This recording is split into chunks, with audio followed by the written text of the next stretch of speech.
کہ انہوں نے کہا تھا کہ عدلیہ کو ٹیکن ایز گرانٹیڈ لیتے ہیں، ماضی میں بھی ہم سپریم کورٹ کو اور عدلیہ کو فتح کر چکے ہیں، اس پہ قبضہ کر چکے ہیں، چیف جسٹس کو فارغ کر چکے ہیں، اب بھی ایسا ہی ہوگا۔ اس سے پہلے ایک ماحول بنایا گیا، اور یہ ماحول بنانے کے لیے انہوں نے کوشش کی، اور اس میں کوئی شبہ نہیں کہ اندر ہر سسٹم میں کوئی نہ کوئی اسپاٹ فکسر، کوئی نہ کوئی اسپوائلر اندر موجود ہوتا ہے، اور اس کے بعد پھر باہر سے کوشش ہوتی ہے۔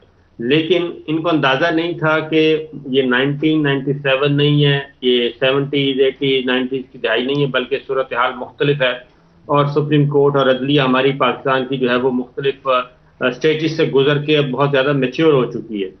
انہوں نے پہلے تو چیف جسٹس آف پاکستان عمر تا بندیال صاحب کو بالکل اسی طریقے سے جیسے سجاد علی شاہ کو رام کرنے کی کوشش کی گئی تھی، بندیال صاحب کو بھی، اور انڈیویجول ہر جج کو، میں آپ کو وثوق سے کہہ رہا ہوں کہ ہر جج کو انہوں نے اپروچ کیا، لیکن اس کے بعد جب انہوں نے دیکھا کہ نہیں بات تو نہیں بن رہی، پھر اس کے بعد یہ آئے ہیں، اس کے بعد پلان بی یہ ہوتا ہے ان کا بلیک میل کرنا، دھمکیاں دینا، اس کے بعد دھمکیوں، اور اس سے بھی بات نہیں بنی، تو پھر اگلا سٹیج جو تھا انہوں نے کہا کہ نہیں اب ہم اپنے جو اثاثے ہیں خفیہ ان کو ظاہر کرتے ہیں، پھر ایک ایک کر کے آواز آنا شروع ہو گئی، اور وہی بات یہ الزام تو لگاتے ہیں کہ واٹس ایپ، جناب واٹس ایپ سے یہ ہو جاتا ہے، تو واٹس ایپ کے ذریعے پھر میسیجز کنوے ہوئے، واٹس ایپ کے ذریعے سے مختلف لائک مائنڈڈ کو، جو ہم خیال کہتے ہیں انہیں کی اپنی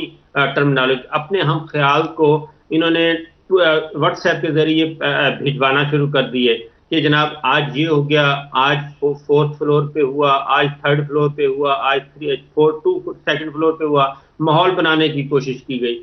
جب وہ بھی نہ بنا، اس کے بعد بھی چیف جسٹس عمر تا بندیال صاحب اور وہ انہوں نے اپنا ایک ہیئرنگ جاری رکھی، کیونکہ یہ لڑائی کہاں سے شروع کی، جس دن جو نوٹ پٹ کیا گیا غلام محمود ڈوگر کو جب واپس بھیجا، غلام محمود ڈوگر کو جب واپس بھیجا اسی دن سے وہاں سے سٹارٹ کیا انہوں نے، اور پہلے ایک جج کو ٹارگٹ کیا، آنریبل جج جسٹس نقوی صاحب کو، پھر انہوں نے اس میں ایک اور ایڈیشن کی، جسٹس اعجاز الاحسن صاحب کو لے کے آئے، پھر جلسے میں لہرایا گیا، کیونکہ یہ پریشر کرتے جا رہے تھے، جوڈیشری ریزسٹ کر رہی تھی اور ریسٹرینٹ کا مظاہرہ کر رہی تھی، لیکن وہ اپنا کام کر رہی تھی، یہ اس کو روک رہے تھے۔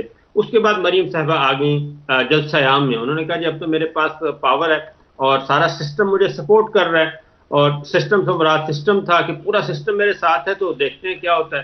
انہوں نے نہ ججز کو چھوڑا، نہ ریٹائرڈ جرنیلوں کو چھوڑا، نہ موجودہ جرنیلوں کو، نہ موجودہ ججز کو۔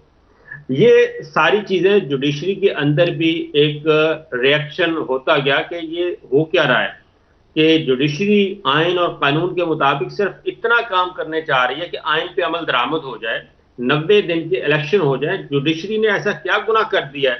پھر انہوں نے 3 4 اور فل کورٹ کا سلسلہ کھڑا کیا، فل کورٹ کے پیچھے چھپنے کی کوشش کی، فیصلہ آ گیا، فیصلہ امپلیمنٹیشن شروع ہو گئی، پھر انہوں نے کہا کہ نہیں یہ تو 3 4 ہے، یہ 2 4 ہے، یہ 2 3 ہے، اصل ایشو سے مسئلہ ہٹا دیا۔ اصل ایشو کیا تھا؟ لڑائی شروع ہوئی تھی 90 دن کے اندر اندر الیکشن، آئین پہ عمل کرنا ہے، انہوں نے ساری لڑائی کو ڈائیورٹ کیا، اور لیکن اس طرح تو ثابت بھائی انہوں نے وہ اچیو کر لیا جو وہ کرنا چاہ رہے تھے، یہی تو اچیو کرنا چاہ رہے تھے، لیکن اچیو وہ نہیں کر سکے۔ اصل تو اچیو کیا تھا، ان کی ٹائم لائن سیٹ کی ہوئی تھی نا۔ ٹائم لائن کیا تھی میں آپ کو بتا دیتا ہوں۔ یہ جو لڑائی کی خبریں پھیلانا کہ جی لڑائی ہوگی، یہ امبیرسنگ ہے نا، امبیرس کرنا کسی کو۔ پھر ججز کو بھی یہ کہا گیا، اصل معاملہ کیا تھا؟ اصل معاملہ یہ تھا کہ یہ ایک ٹائم لائن سیٹ کر کے بیٹھے تھے کہ ہم لیجسلیشن کریں گے، ان کو سسپینڈ کر دیں گے 184(3) کے تحت، اور جیسے ہی ہم لیجسلیشن کریں گے یہ قانون پاس ہو جائے گا۔ اب ایوان صدر ان کے پاس نہیں ہے، ایوان صدر میں فاروق لغاری صاحب اس وقت تھے، لیکن صدر علوی ان سے کہیں زیادہ سمجھدار اور کہیں زیادہ رجسٹ کرنے والے۔ فاروق لغاری صاحب وہ کھیل رہے تھے، ادھر ادھر کر رہے تھے، کیونکہ لغاری صاحب اس کھیل کا حصہ بھی تھے، صدر علوی اس کھیل کا حصہ نہیں تھے، یہ جو کچھ ہو رہا تھا۔ یہ بڑا انٹرسٹنگ ہے. اس وقت صدر کے پاس پاور بھی زیادہ تھی, اب صدر کے پاس اتنی پاور نہیں ہے, اس کے باوجود اسرٹ کیا پریزیڈنٹ نے اپنے آپ کو. اس کے باوجود پریزیڈنٹ علوی جو ہیں انہوں نے ایک اچھا ڈیسیشن کیا اور رجسٹ کیا. رجسٹ کرنے کے بعد انہوں نے جب واپس بھیجا, میں اب آپ کو یہ کوڈ ان کوڈ بتا رہا ہوں کہ انہوں نے کہا کہ یہ زیادہ سے زیادہ کیا کریں گے, پریزیڈنٹ واپس بھیج دیا. اس کے بعد انہوں نے کہا ہمارے پاس 10 دن اور ہوں گے, اور 10 دن جب واپس بھیجیں گے تو 20 تاریخ سے ہم وکٹری سٹینڈ پہ پہنچ جائیں گے. 20 تاریخ کو جو پورے دن ہو جانے تھے, قانون آج خود قانون بن جانا تھا. اور اس کے بعد یہ انہوں نے 20 تاریخ کے بعد 21 تاریخ کو یہ گزٹ نوٹیفیکیشن سب کچھ پروسیس کر کے. بڑا انٹرسٹنگ آپ نے انالیسس کر دیا ہے کہ کیا ہونے جا رہا تھا, کہاں سے شروع ہوا اور آگے کہاں تک گئے, اب ہم کہاں پر کھڑے ہیں. اور یہ صاحب گزشتہ دنوں اگر میں نے کہا تھا کہ آپ نے بڑا انٹرسٹنگ کمپیریزن کیا ہے. سو اس وقت کی ڈیولپمنٹ میں 2023 میں ہم نے دیکھا کہ قومی اسمبلی کا ایک ان کیمرہ سیشن ہوا جس میں آرمی چیف وہاں پر موجود تھے, اور آرمی چیف پہ سب کی نظریں اس لیے یہ ہیں کہ ابھی تک آرمی چیف کے حوالے سے کوئی نہیں کہہ سکتا کہ کیا ان کی پالیسی ہے. پچھلی چیف کے بارے میں تو ہم نے دیکھا باتیں ہوتی رہیں, لیکن ابھی تک کوئی بات واضح نظر نہیں آئی ہے.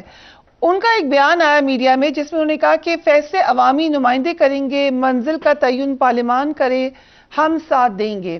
سو اس میں کوئی میسج تھا آپ کے خیال میں؟ دیکھیں, پہلی بات تو یہ ہے کہ 3 دفعہ سوال ہوا ان سے پاکستان کی عدالت کے اس معاملے کے اوپر پارلیمنٹ کے اندر, لیکن انہوں نے کہا کوئی اور بات کریں. ٹھیک, پارلیمان فیصلہ کرے, پارلیمان فیصلہ آئین کے مطابق کرے گی نا, آئین سے بالا تر تو فیصلہ نہیں کر سکتی.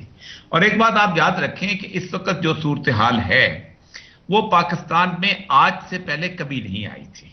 اس کی ایک وجہ یہ ہے کہ نواز شریف نے جس وقت وہ معاملہ کیا تھا اور وہ اس کو سبق سکھانا چاہتے تھے, اس کے ساتھ ساتھ وہ فاروق لغاری سے بھی ناراض تھے کیونکہ وہ سمجھتے تھے کہ اس نے ہمیں دھوکہ دیا, اس کو سبق سکھانا چاہتے تھے. اس وقت کی صورتحال یہ ہے کہ ان کے ہاتھ میں اس وقت کچھ بھی نہیں ہے.